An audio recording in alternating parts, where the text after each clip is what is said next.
پاکستان میں کل پنڈی میں ہوگی. پریشر تو پڑے گا اس سے. اور ایک طرح سے جو اس وقت آج عمران خان صاحب نے بات بھی کہی ہے کہ پوری قوم عدلیہ کے ساتھ کھڑی ہو. مافیا سامنے آپ دیکھیں نا, یا مریم نواز اور سارے ان کے جو گماشتے ہیں کیا زبان استعمال کر رہے ہیں. جناب والا, میں آپ کو بتا چکا ہوں, اس وقت میں نے آپ کو بتایا تھا 8 سروے اب 10 ہو چکے ہیں. ٹھیک. تو پاکستانی عوام تو اپنا فیصلہ دے چکے ہیں, اور وہ دیوار پہ لکھا ہوا ہے. 75% سیٹیں ضمنی الیکشن میں انہوں نے جیتی. تیسرے ضمنی الیکشن کا مرحلہ آیا تو انہوں نے کہا ہم الیکشن ہی نہیں لڑتے.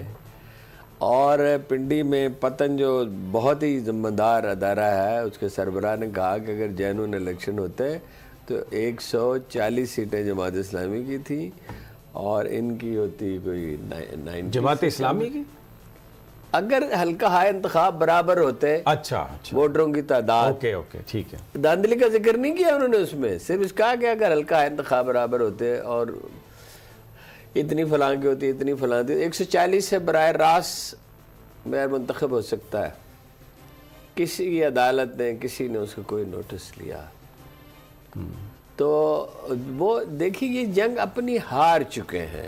اب یہ جنگ کسی دوسرے کے بل بوتے پہ لڑنا چاہتے ہیں, لیکن ایسے میں پالیٹکس میں افراد اہم ہوتے ہی نہیں ہیں. فائنلی سچویشن امپورٹنٹ ہوتی ہے. کتنے مقبول لیڈر ہیں جو راندہ درگاہ ہوئے, اس کا مجھے یاد ہے ابراہم لنکن کا, اس کا نام شاید جانسن ہی تھا, اور وہ راندہ درگاہ, کتنی تاریخ میں کتنے بڑے بڑے لیڈر ہیں, اور جو اخلاقیات میں قائم رہتے ہیں. 2 دفعہ گھر گئے اپنا, ایک دفعہ تو گرفتاری ہو گیا اپنا ڈگال, ایک دفعہ وہ اپنا ناراض ہو کے چلے گیا کہ اگر مجھے اختیارات نہیں دیتے, وہ کہتے صدارت نظام چاہیے, قوم مانتی ہے تو ٹھیک ہے, نہیں. پھر ان کو لایا گیا. وہ فرانس جس کے بارے میں کہا جا رہا تھا کہ بچ ہی نہیں سکتا, یہ ٹوٹ جائے گا. یہی تو مریم نواز کہہ رہی ہے کہ ابا جی کو لاؤ.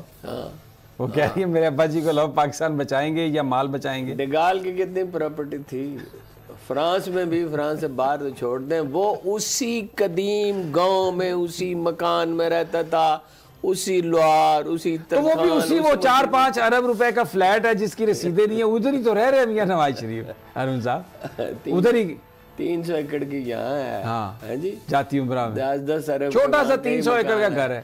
میں اب نام نہیں لیتا, ذاتی ملاقات تھی. تو اب تو وہ صاحب جو ہیں عمران خان کے خلاف بڑے بیانات جاری کرتے ہیں.